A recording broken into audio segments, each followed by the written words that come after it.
Auschwitz, the concentration camp, called Auschwitz I, was a working camp that housed many prisoners, Jews, Poles, etc., who did not immediately get gassed upon arrival. This was a small minority, like 20%.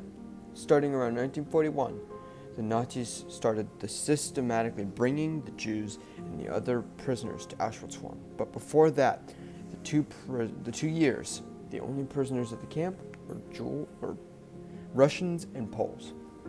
The Nazis set up the camp because they already had army barracks, so some of the infrastructure was already in place. The rest of the substantial infrastructure was built by the prisoners. They were accomplices in their own demise. The Nazis went into the town and kicked all of the Polish people out of their homes. They wanted the action in the camp to be secret, partially because they wanted some deniability, but also because they didn't want the people going to the camp and realize what was happening to them. It made majority much more likely to comply with orders and not revolt.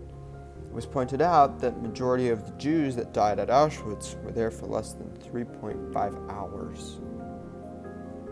Auschwitz II-Birkenau was not a labor camp. For Jews, it was a death camp. It housed the crematorium and gas chambers. It is now 30 times. It's 30 times larger than Auschwitz I, the concentration camp. Auschwitz I has the sign, and Auschwitz II-Birkenau has the famous train stop. An interesting fact is that the famous railway had dropped off the Jews located in Birkenau.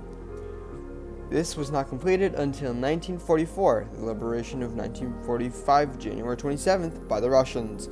And so, up to that point, the Jews were dropped off about 1.5 kilometers from the camp, and shortly before they walked. One famous sorting procedure the Nazis used was to ask who wanted a ride to see who would assumed and who'd be staying. The Jews, who had no idea what was in store for them, if they accepted the ride, they would be brought directly to the gas chamber.